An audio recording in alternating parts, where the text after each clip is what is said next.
And good morning. It's 7:04 on this Tuesday. It's May 2nd. It's time to head to Studio B for Coleman and Company. Well, hello, everybody, and welcome. We have a terrific Tuesday going for us here. The sun is shining this morning, temperature in the low 40s, and we're ready to get started for Vanderbilt Wilson County Hospital. Tracy Pope is with us this morning. I don't know when you haven't been here, once or twice maybe, but Tracy, good morning. A few times, but I'm usually here with you with a fantastic speaker, and I think that we are going to have the same this morning. Well, I hope everything's going well with you. Absolutely. Busy and exciting, lots of new things going on at the hospital, and we're excited to hear about our Vanderbilt ENT services today, so that's what we have on the schedule. All right. Well, we do have our doctor on the phone today. It's okay if I go ahead? Go ahead, yeah. Dr. Elizabeth Perkins, Vanderbilt Ear, Nose, and Throat. And Dr. Perkins, good morning. Good morning. We welcome you to our program, and it would be nice if you were right here live in studio with us, but for sure this is the next best thing. We appreciate you taking time to call in and be with us. Well, thank you for having me. I appreciate it. All right. Like most people, and especially their first time with us, we'd like to know a little bit about them, and we'd like for you to tell us about yourself, what you'd like us and the audience to know this morning. So do that if you will. Yeah, sure. I guess we'll start from the beginning. I was born and raised in Columbus, Ohio. It was just my mom and I. And then I was kind of, even in high school, I kind of had this interest in medicine and really had this drive to want to be a surgeon. And that led me to a small private school in Michigan for undergrad. It's called Albion College, which is in a small town called Albion. And they were really known for their pre-medical science program and their ceramics program. And I had also had a mutual love for art and ceramics. And that kind of carried me on into medical school, which I completed at the University of Cincinnati, back home to Ohio for a few years, and then on to residency at the University of North Carolina. So that's where I completed my 5 years of residency in ENT. And then that's really where I fell in love with my subspecialty and led me to my fellowship specializing in ear surgery. That field is called neuro-otology, which I know is a mouthful. And, from there, I went to Vanderbilt, and where I am now in 2019, where I completed my 2 years of fellowship. And now, here we are. Well, in any particular reason you chose this area, Middle Tennessee, and now specifically Wilson County? Yeah, so Vanderbilt has an incredible program for otology and neurotology, so ear surgery and skull-based surgery.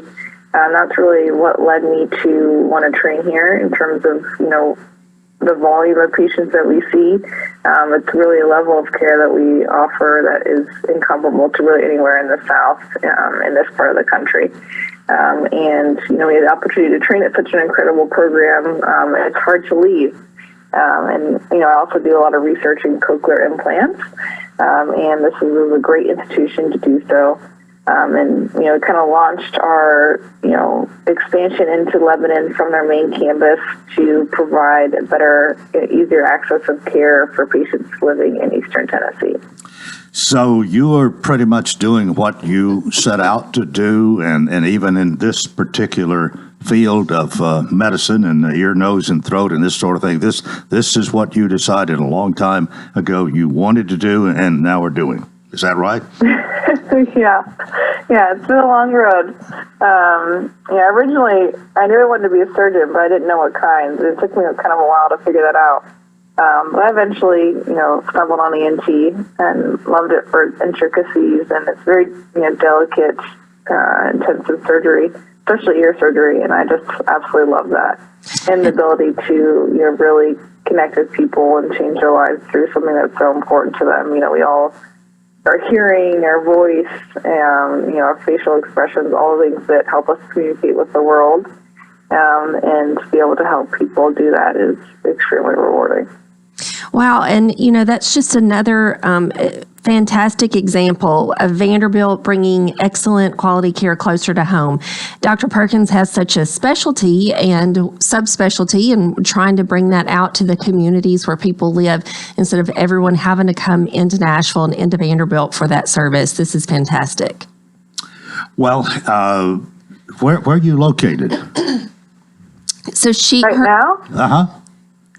Right now, I am in my office at downtown campus. So she comes out to the Lebanon office, the Vanderbilt Ear, Nose, and Throat location, which is 206A Babb Drive, which is in Dr. Tate's building. So Dr. Tate is our local ENT physician, and we are expanding those services and subspecialties within the ENT practice here in Lebanon.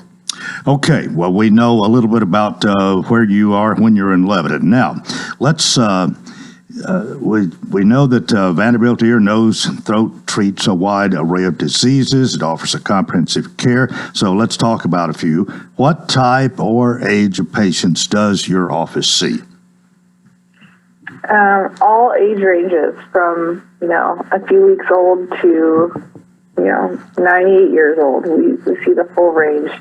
I have a strong practice in pediatrics. I have a dedicated pediatrics clinic here on the main campus and see children of all ages also in Lebanon. So a wide range for anyone who needs special ear care. Yeah, age doesn't matter then. Well, let's talk a little bit about chronic ear disease and hearing loss. Yes. Well, what do you want to know? Well, how prominent is are we seeing more of this than maybe we used to, or are people just dealing with it different than maybe what they once did? It seems that I don't remember when I was growing up of hearing really about an ear, nose, and throat specialist. I guess that maybe came more under the heading of general practice if somebody had a serious problem, but you've taken this no doubt to a higher level. Yeah, so I start with hearing loss. There's multiple different types of hearing loss, but probably the one that is most common that most people think of when they hear hearing loss is hearing loss that affects the inner ear. And we think of as individuals age, and after a lot of noise exposure, they're susceptible to age-related hearing loss. And the most important thing is identifying it early and fitting patients with hearing aids once they're a candidate for them. And we know that, hearing loss is, connected to dementia and early onset dementia. So we know that rehabilitating someone's hearing when hearing loss is identified can have a significant impact on their life. Our technology has significantly improved over the last, 30 to 40 years. And that's really what led to the development of a cochlear implant, which is an implantable hearing device for people who are, so deaf that hearing aids are no longer beneficial. And once they cross that threshold, they become a great candidate for a cochlear implant. And it's one of the most successful implantable sensory devices. So you think about we're able to kind of rehabilitate someone's hearing and completely change their life at that point. The same goes for kids. A lot of kids are born deaf.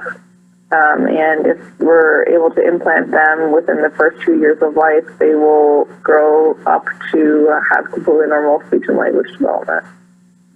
Well, let me ask you this, and then we'll go to a break here. But what is there one or two more common things that you see? What would be the maybe number one, number two most common things you see on a daily or weekly basis? Yeah, so first being hearing loss, and the second really being what you mentioned as chronic ear disease, which is kind of a loose term for people who really struggle with, recurrent ear infections. Or, you can develop, from poor eustachian tube function, meaning that you're not able to clear your ear very well. You can develop these skin cysts that get trapped behind the eardrum, and it's called a cholesteatoma, but they tend to be aggressive and recur, and they require surgery to remove. So between recurrent ear infections, hearing loss, cholesteatoma, and fixing holes in eardrums, that is kind of the bread and butter of for an otologist. Okay. You want to add any of this, or are you ready to go to a break, Tracy? I think this sounds fantastic. This is such a subspecialty, and it's just great to hear from Dr. Perkins this morning and learn that we have this service available here in Lebanon if you have the need. Okay, this is Coleman and Company, FM 98.9. And at 7:14, let's see what's happening on the roadways. Thanks to our friends at Bates Ford, lifetime brake pad guarantee. With the purchase of a brake service, replacement brake pads will be provided at no cost for as long as the customer owns the vehicle. Bates Ford, 1673 West Main. Now at traffic, here's Chuck. Good morning. It's running really slow here. My crash had to have just happened on 40 eastbound through Kingston Springs. So keep that in mind as you're coming from Dixon County. I'm seeing a pretty good slowdown here on 40 eastbound here in Pegram, Kingston Springs area as you continue from Dixon County towards Nashville. It's been slow for a while as they clean up this wreck on 24 westbound near Bell Road. That did aggravate that traffic quite a bit, actually, on 24 coming out of Murfreesboro. Some flashing lights over here on 40 westbound. It's going to be in the Hermitage area as they move a stalled vehicle near Central Pike. Hey, Nash Painting, they service all of Middle Tennessee. Check them out online, nashpainting.com. I'm Commander Chuck with your on-time traffic. Renewal happens here at Lebanon Center for Rehabilitation and Healing. Lebanon Center for Rehabilitation and Healing has experienced new leadership and a new atmosphere. Same location in the heart of Lebanon, 731 Castle Heights Court on the Castle Heights campus. Lebanon Center for Rehabilitation and Healing is providing 5-star clinical outcomes to short-term and long-term care residents. Call 615-444-4319 for a tour and to experience the new culture. Renewal happens here at Lebanon Center for Rehabilitation and Healing. At Vanderbilt. Now, Coleman and Company, we again remind you our program is presented each Tuesday at this time by Vanderbilt Wilson County Hospital, and Tracy Pope brings us, or we go on the phone with a medical professional 2 of those times a month. And of course, Tracy's here. We do have with us Dr. Elizabeth Perkins, Vanderbilt Ear, Nose, and Throat of Lebanon, who spends some time here, but not all the time, as we have established. And I have a question here about acoustic neuromas, which I'm told are slow-growing tumors located on the balance nerve to the inner ear to the brain. Now, that's kind of complicated to me, but talk about that a little bit, if you will, and how you deal with it, and I guess how, if somebody has that diagnosis, how important it is to deal with it. Yeah, so, in general, acoustic neuromas, or really the correct name is something called a vestibular schwannoma. They arise from the outer covering of the balance nerve. So you have 2 balance nerves that travels from the brain to the inner ear, a hearing nerve that travels from the brain to the inner ear, and your facial nerves. They all kind of travel in a small tunnel in the base of the skull. And these tumors can start and grow in that area. They are benign tumors, meaning they're not cancerous. And we can usually diagnose them from imaging findings. Most people with these tumors present with hearing loss, occasionally vertigo. And as the tumors grow, they can actually compress the brainstem and cause some imbalance and difficulty walking.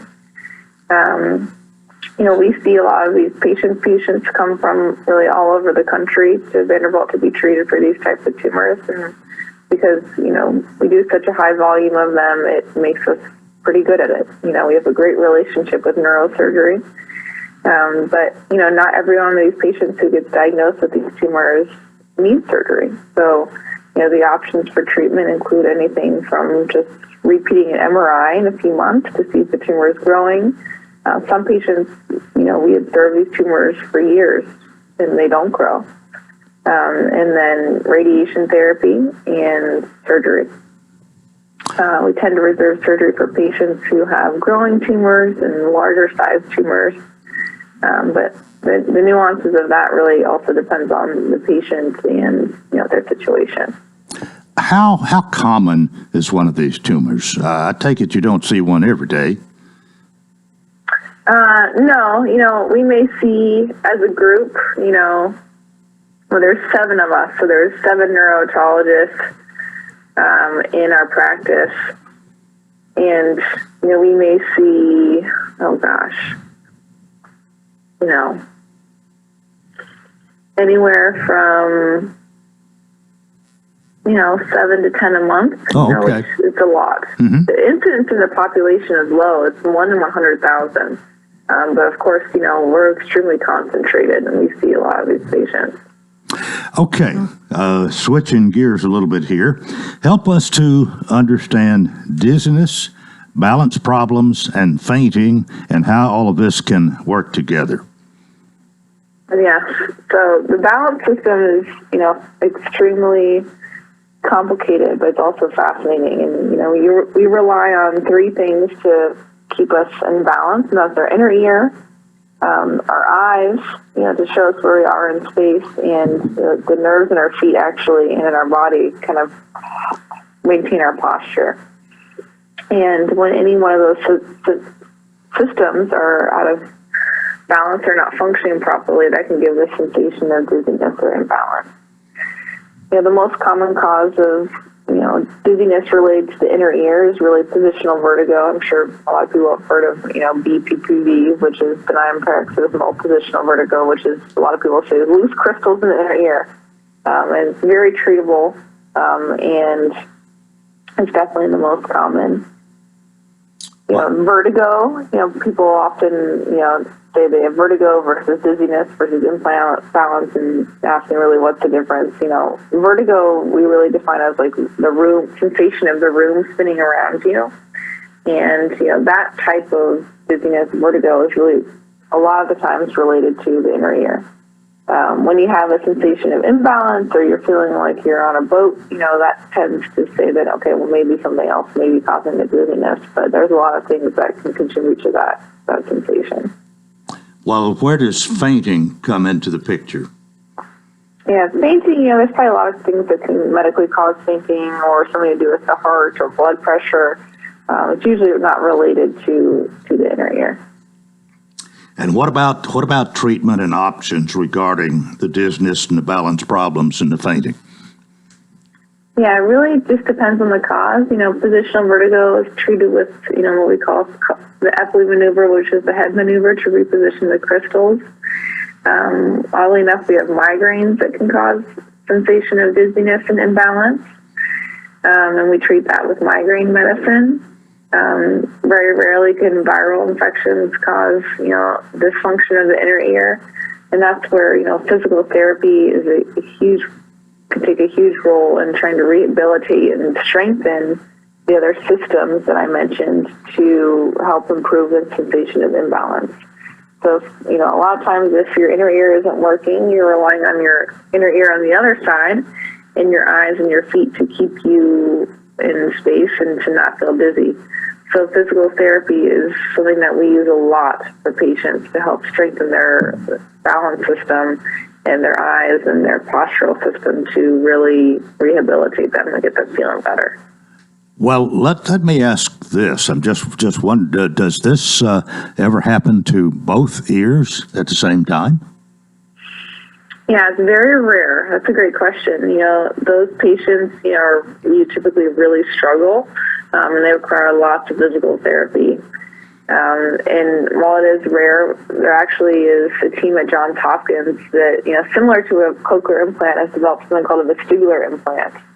And that's implanted into the balance system to help those patients who have loss of inner ear function on both sides. But it is very rare, and patients do really struggle. That's why physical therapy is so important. And it's not something that you just go a couple times and that's it. Something that they have to continue to work on.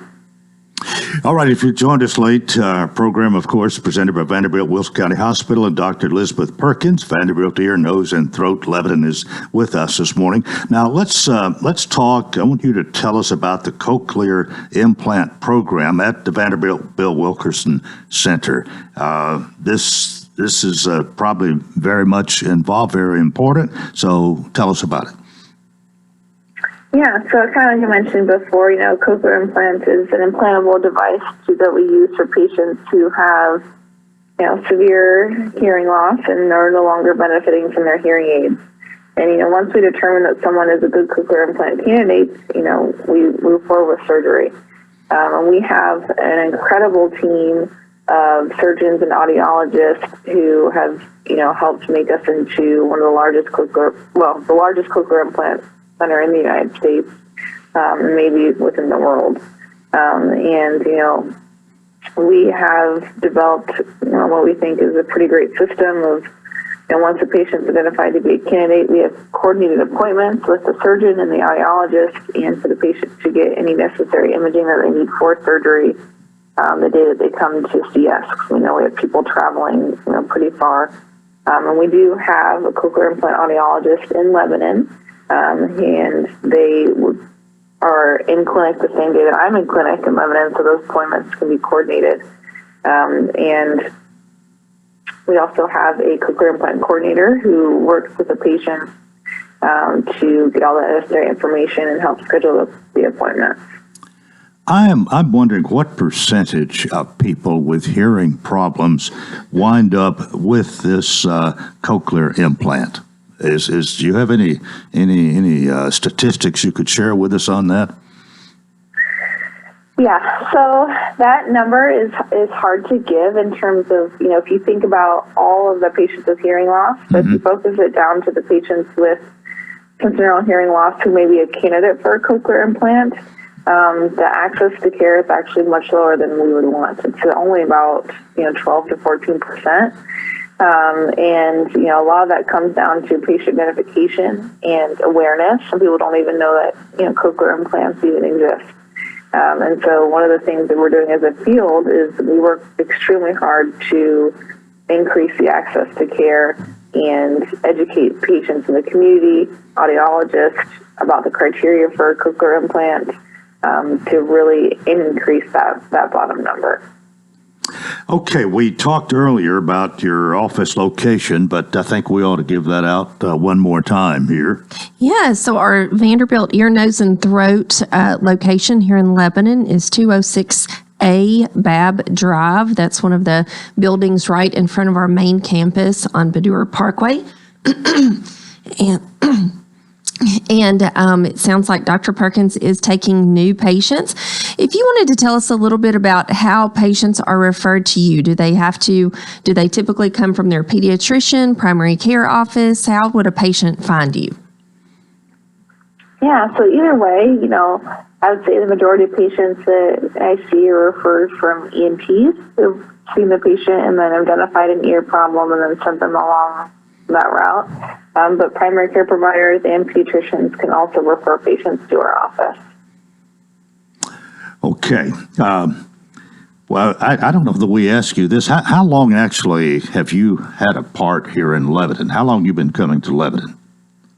We just started last month. Oh, okay. Hasn't been too long. Well, you are brand new. I wasn't sure, Trish. So this is a new addition.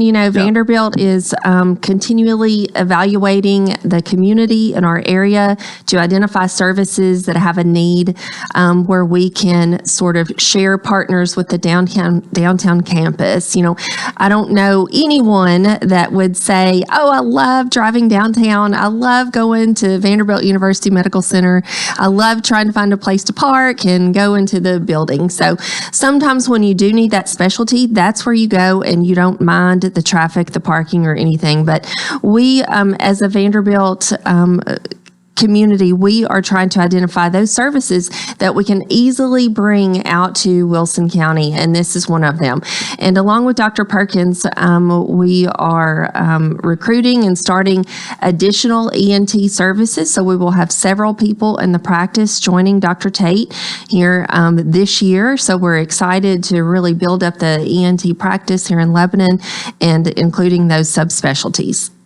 Well, Dr. Elizabeth Perkins, we just appreciate you being with us this morning, and I guess since you've only been here about a month, it's proper for us to say welcome to Lebanon, and thank you for being with us. Well, thank you for having me this morning. Well, Tracy, we've got about a minute. I'm sure there's a few things you want to remind us of before we leave this morning. Yes, Vanderbilt purchased our hospital here in Wilson County in 2019. I can't believe that it's coming up on 4 years. Vanderbilt has made a commitment to this community to bring excellent care closer to home. And throughout this journey, we have invested over $40 million in the hospital, the service lines, the infrastructure. And so our program today just goes to show that the excellent services that we are bringing to Wilson County and the communities that we serve. All right, very well. Well, again, Dr. Elizabeth Perkins, thanks for being with us, and we'll let you go, and we will go and end our first half here. But again, thanks for being with us today. All right, thank you. Okay, well, that is part one of Coleman and Company, presented by Vanderbilt Wilson County Hospital. We hope you'll keep it right here. We've got more on FM 98.9. And it's 7:29. Let's see what's happening on the roadways. Thanks to our friends at Bates Ford. Get a battery installed on most vehicles, $134.95. Bates Ford, 1673 West Main. Now at traffic, here's Chuck. Good morning. Still running pretty slow, trying to get through Kingston Springs and Pegram right now on 40 going eastbound. Keep that in mind as you come in from Dixon County. I'm looking at least a 25-30 minute delay on 40 eastbound. Again, trying to get through Kingston on that earlier crash. It's also slow, though, 840 westbound near Arno Road through that section of Williamson County. Also keep that in mind if you're coming from Murfreesboro towards Williamson County, towards Franklin. That interstate traffic's running very slow, 840 westbound, again near Arno Road. Hey, Princess Hot Chicken is catering. They're online right now. Check them out at princesshotchicken.com. I'm Commander Chuck with your on-time traffic. What is your passion? How can you use that passion to enrich your community? Hi, this is Melanie Minter, President and CEO of the Lebanon-Wilson County Chamber of Commerce. Your chamber is the resource for making connections to fulfill your passion. Whether education, nonprofit, agriculture, entertainment, or government relations, Wilson County offers a place for you to be involved. Your chamber connects businesses, individuals, and your passion to the community. We have an enthusiasm for excellence. Join us and catch the spirit. Call or visit our office at 149 Public Square in Lebanon. At Vanderbilt Wilson County Hospital, world-class care is a heartbeat away. In fact, we offer the same world-class attention Middle Tennessee has come to rely on from a Vanderbilt Health Hospital. Supported by over 200 specialties, an expanded emergency department staffed with Vanderbilt Health physicians 24/7, and greater investments in life-saving technologies and care. It's just one more way we're making healthcare personal. Attention Cumberland baseball fans, the postseason is here, and the Cumberland Phoenix, ranked number 23rd in the nation and seeded second in the Mid-South Conference Tournament, will begin the tournament Thursday, May 4th at 3:30 against Georgetown, and will play every day after that as long as they last through Sunday the 7th. Hear all the action on WANT FM 98.9 or WCOR AM 1490 or WANTFM.com or GoCumberlandAthletics.com. It's postseason baseball. Go Phoenix! We stay cool and breezy for the next few days. Temperatures starting off chilly once again this morning, but we will climb to 65 this afternoon with partly cloudy skies. We'll be back in the low 40s again tonight and then looking for a high of 66 degrees on Wednesday. This weather forecast is brought to you by Walker Auction and Realty, professional auction and real estate services. Get top dollar for your home, land, or personal property. Log on to MikeWalkerAuctions.com. They know auctions. That's a look at your forecast. I'm number one Ned. Coleman and Company, welcome to part two here on a Tuesday morning. The sun is shining, the temperature is, I guess, still in the 40s, and we welcome Sean Dozier to talk about Hearthside Senior Living. Good morning. Good morning, Coleman. Always good to see you, and good to talk about Hearthside. It's a great place. Well, it is a great place. I go there every day, and it's a wonderful place to go and see our residents, not only in our assisted living, but in our independent living. You know, we have a good relationship. You know, they're like family to me, and you know, when you see them every day, it's they do become family. Well, it's so good to know that we have something like this for for the senior years when it's that time of life. And Hearthside's been going since 1994. Well, we've had several people move in the last several weeks, Coleman. You know, I told you several weeks ago that April through October is a move-in time for people in assisted living. You know, the weather breaks, people get out, and it's easy to move during these months. And we've had several move in. We're full, as I said, over the past few weeks. We are full in our assisted living, full in our independent living, and we had somebody move in yesterday who's had the room reserved for a week or so, and or actually several weeks. And she's moved in, and she had her first night last night, and everything went well. And I texted the daughter yesterday and gave her my cell phone number and said, "Hey, call me 24/7 if you need anything." It's local people serving local people, and all of our staff is local. I'm local, and so it makes families feel comfortable when, they have my cell phone number. They know how to get in touch with me, because when there is an issue, they can call me and we take care of it. Well, I think that's commendable of you to give your personal telephone number to somebody like that, just in case. Yeah, everybody gets my number, and the residents get my number, and they text me and they call me on the weekend sometimes and just check in with me and let me know if they didn't get something. So we handle problems quickly that way. One of our values is customer service, and we like to say yes, and we like to provide the customer service that people expect when they're paying that kind of money, and their families are depending on us to take care of them. And so they have my cell phone number, Coleman. And when people move in, I always do that just because it just makes them feel a little more comfortable. Sure. Well, another thing we point out from time to time, the fact that Hearthside is locally owned and managed, and I think that's a big thing. You've been voted best in Wilson County many times. Many times, yeah. I think we are the best. Again, we have great staff, and our residents are, mostly from here, and it's just a great community. When you have that community feel, it makes a big difference. We're having a marketing person come in next week to do some videos for us and do some updating our website, things like that. And it's real easy when I can call 4 or 5 families and say, "Hey, would you mind giving us a quote or doing a video for us?" They're willing to do it quickly, and it makes a difference when you have local people, again, serving local people. Yeah, really, and of course, on your part, it's wonderful to be full. You're at capacity, and that's great. You're serving as many as you can. It's not so great for somebody that just really needs and wants to be there. That's right. But people aren't necessarily ready to move into an assisted living today. They need a little time, so we have a waiting list. And so when we have a room open up, we will call them, and most of the time they'll be ready.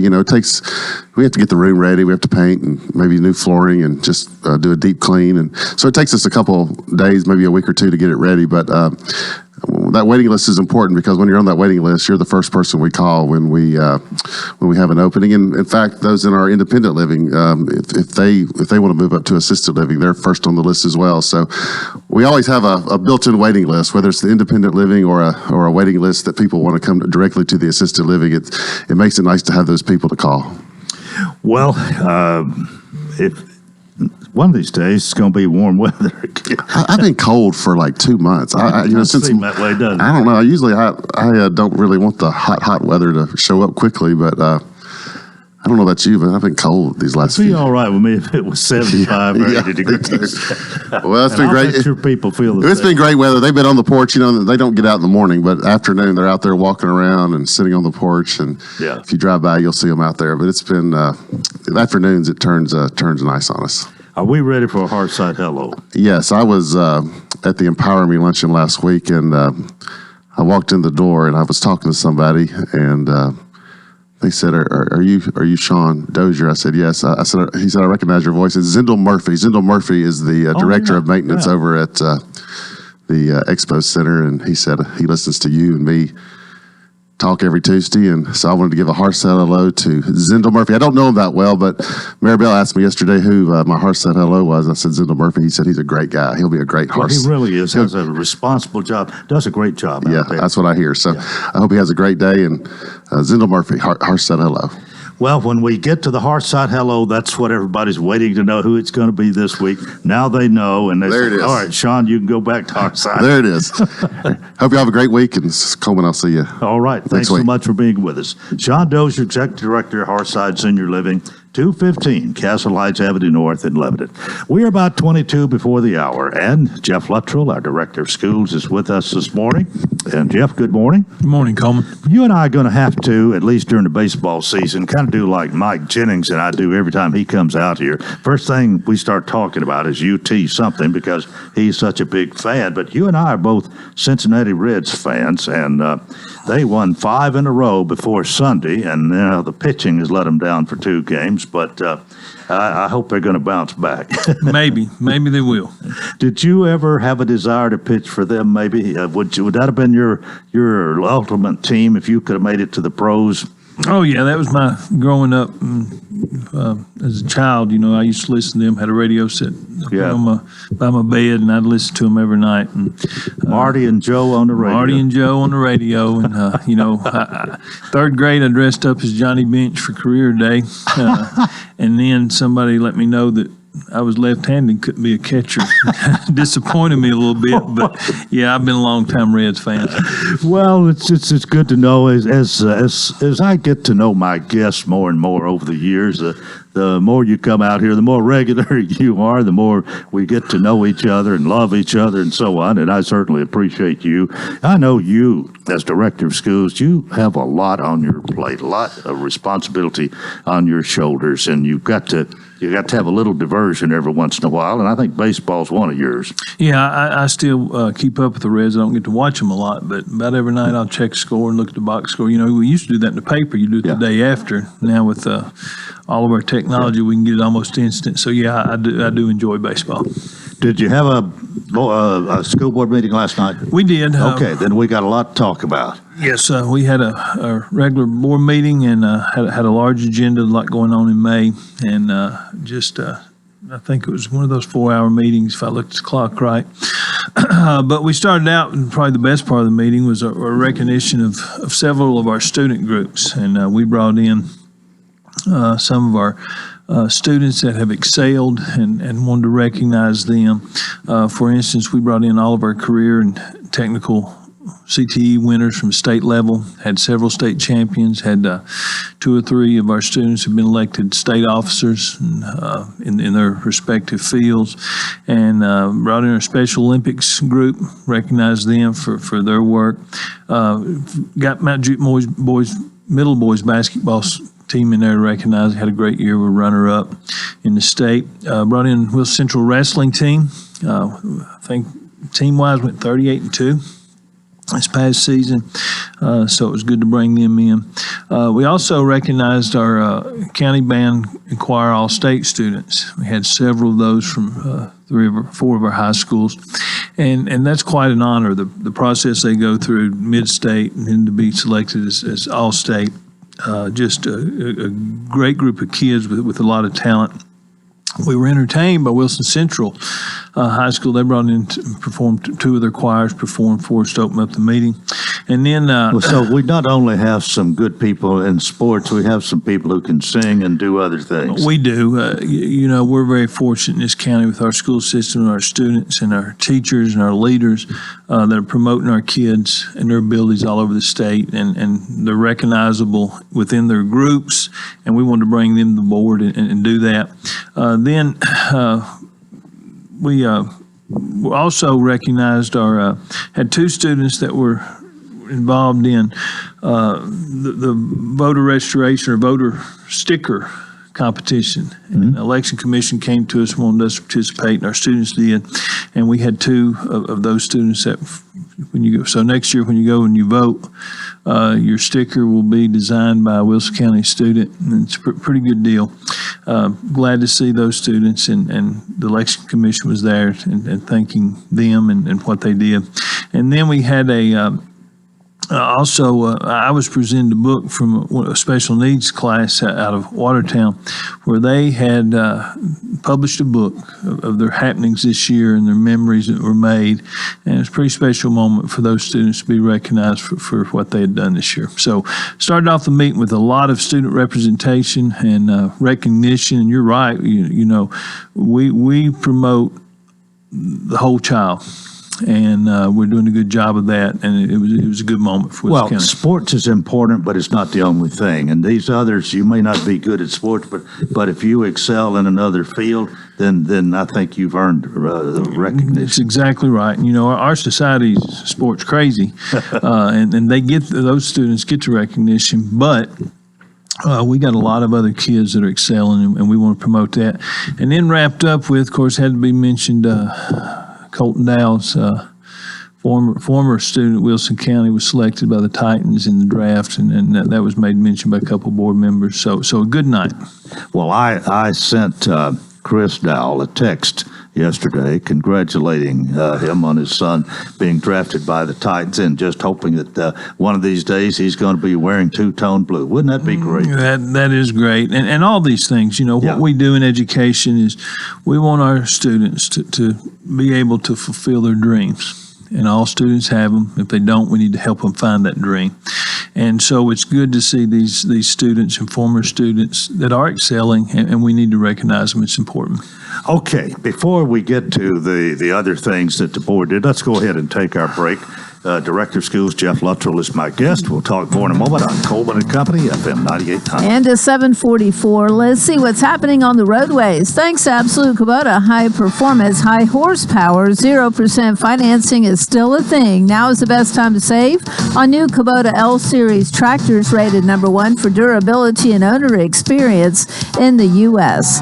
Absolute Kubota, 1506 West Main. Now at traffic, here's Chuck. Good morning. People are staring at this wreck as they drive by. It's 40 westbound near Festlers. It's aggravating that traffic now between Spence Lane and Festlers, coming out past the airport, coming in from Donaldson Hermitage there on 40 westbound. Again, just before you get up to Festlers on that crash blocking the right lane. Still slow go in Williamson County on 840 going westbound at Arno Road, and it's a pretty good backup. Same thing for 40 East. It remains very slow up through Kingston Springs on 40 East as they clear up that crash. Keep that in mind. Coming in from Dixon County, traffic's really slow.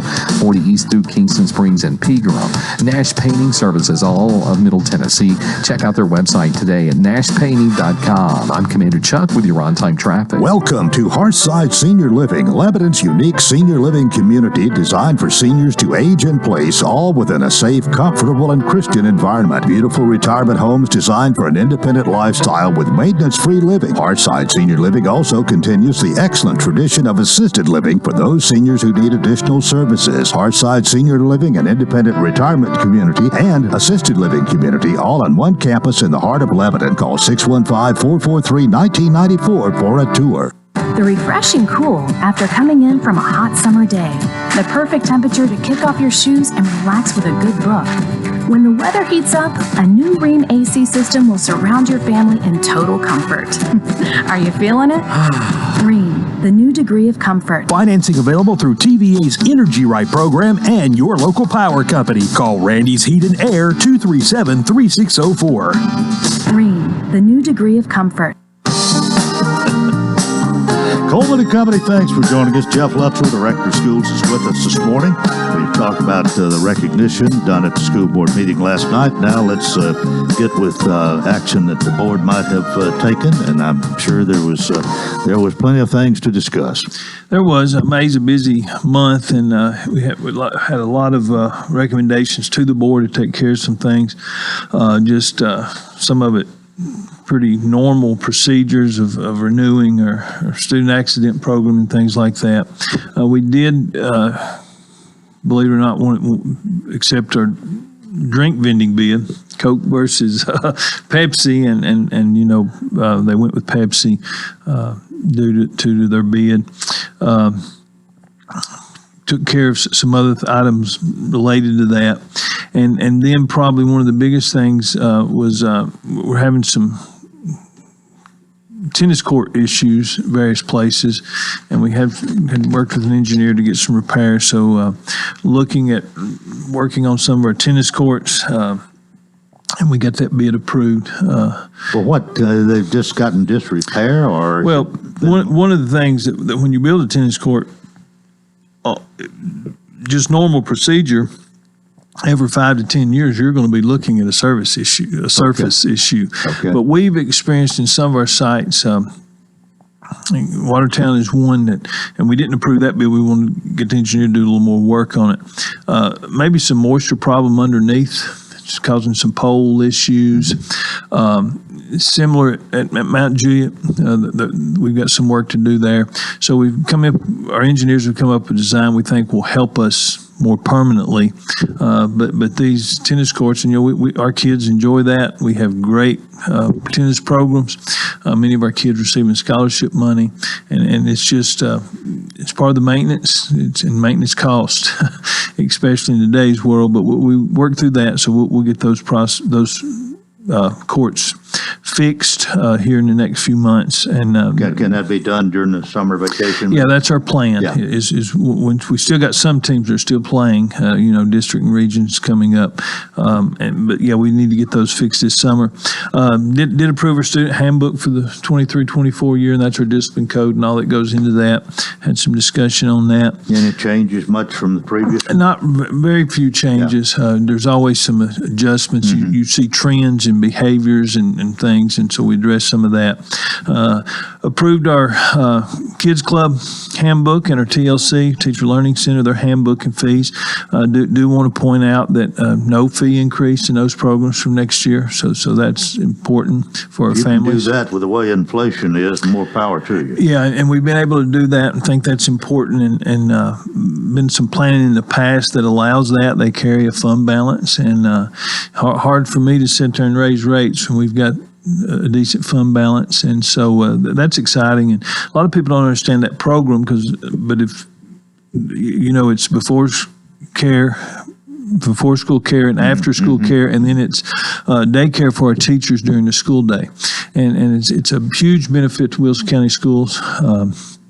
And just glad that we were able to get that through with not having to increase fees. I'm guessing that might help you retain some teachers. Well, it is a recruiting tool. You think about a young teacher can bring their child and be in the building or close by. We don't have them in every building.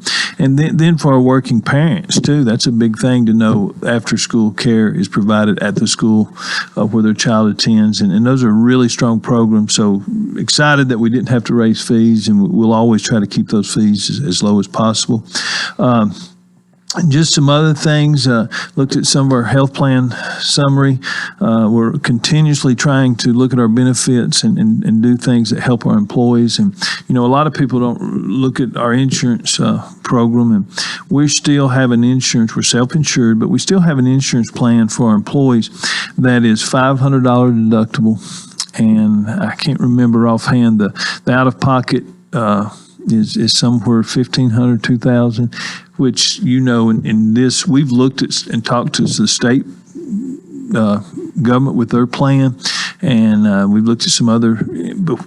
But every time we sit down and talk with people and we lay down our plan, $500 deductible is not out there anywhere else. And so we're excited about that, and we need to promote that more because that's a huge savings for teachers as they come into our district. And we'll be doing some work coming up on our budget to shore that fund up, and we really want to invest in benefits and wages for our teachers, and that was part of that process. We got that done last night. Other than that, then probably the other item that we had was our book committee had two books that had been reviewed this past month, and they brought those forward. Of course, there was a lot of discussion, a lot of speakers on both sides, and but at the end of the night, when they made the recommendation, there was much debate, much discussion, good discussion, and I really feel for our board members as they try to settle this issue. There was. This is a situation where you can't please. Somebody's not going to like your decision. That is correct. There's such polar opposites here. It's just really obvious of how divided we are on this issue, and it had some amendments, and they would fail, and then back to the motion. But at the end of the day, the committee recommended to leave both books with no restrictions, and those two motions passed and moved forward. But we already know we got some books for next month, and we're trying to follow that process, and our board members are doing that. and we'll continue to work through that. But that was the big news of the meeting, and then just where we're at, a little bit of discussion. What's coming up this week's a busy week. Tonight, I'll present a budget to our board at 6 o'clock in a work session, just a budget work session.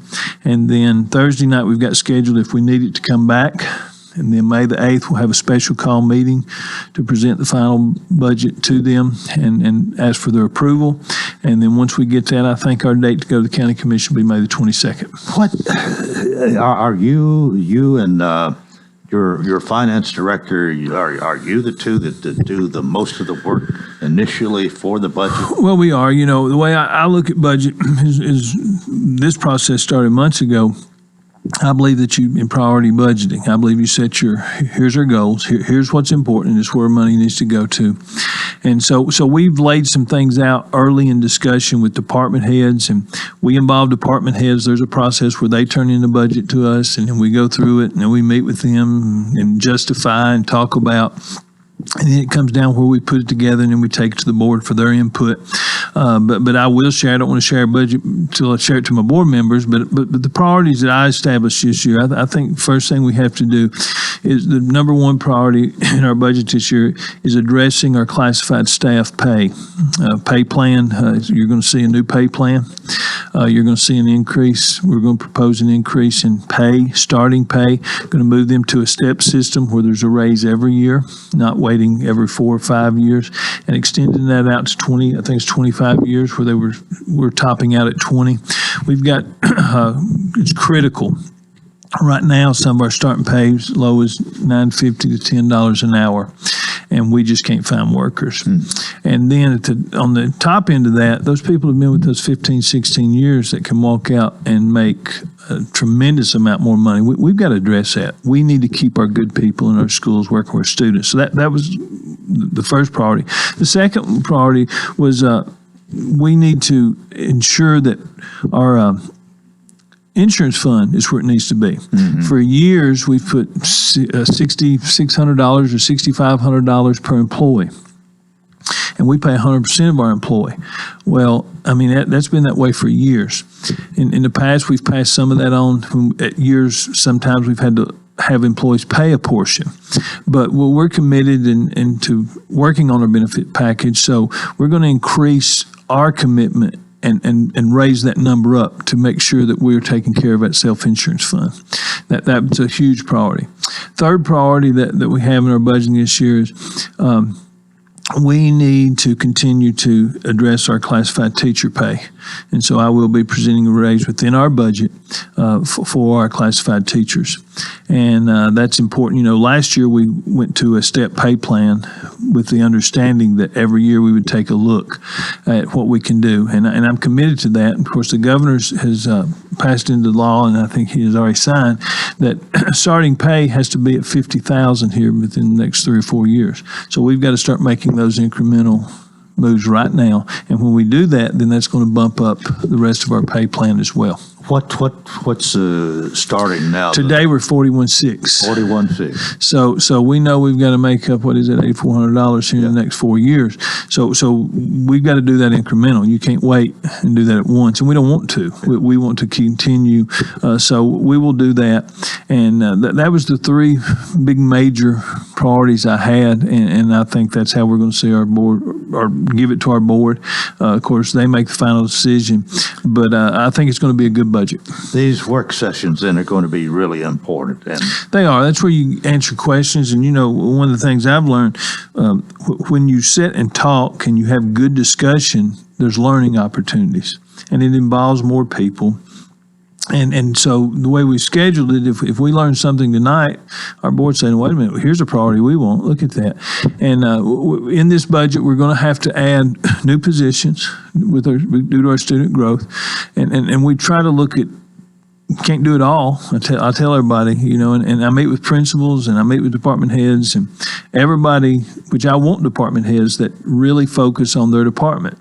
But then I've got to take a step back and take those requests and look at the whole district and what can we afford.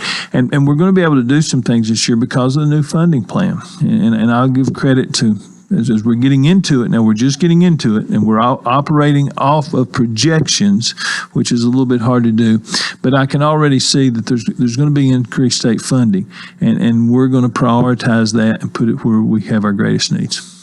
Well, I'm looking at the clock here. There's 2 minutes left for us, and I'm thinking the next time you come in June, graduation will all have happened. Yes, graduation this year starts May 18th, May 16th will be adult high school graduation.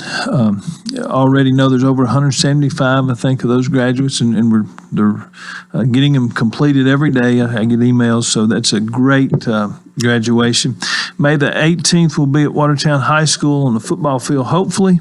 And then the 19th, we go to Murphy Center for one of our big high schools, and then we go back Saturday morning and take care of the rest of them. So that week will be busy, but it's very important. It's a milestone for students and families. I guess it's somewhat of a compromise and maybe somewhat of a necessity, Murphy Center, but is most people okay with that now? Well, I think most people are. You know, one of the things I watched last year and got to experience first time, at our large high schools, we would love to do it. I think everybody would tell you we would love to be able to do it on campus, but we're talking 5,000, 6,000, 7,000 people. And you get into the issue of the weather, you get into the issue of the heat, and, we just made the decision, the board made the decision, approved it. You go over there to Murphy Center, it's set up, you don't have to turn anybody away. Everybody gets to see the graduate, and I just think that's where we're at as large as a district we are. Well, end of school year is an exciting time, and graduation, especially for those high school seniors, a milestone, and I still remember mine. I'm sure you do. Absolutely. Jeff, thanks on a good report this morning. Thanks for being with us. We'll see you next month. Thank you. Jeff Luttrell, our Director of Schools for Wilson County. That's going to do it for a Tuesday morning. Hope you join us tomorrow, and until then, I wish you a terrific day.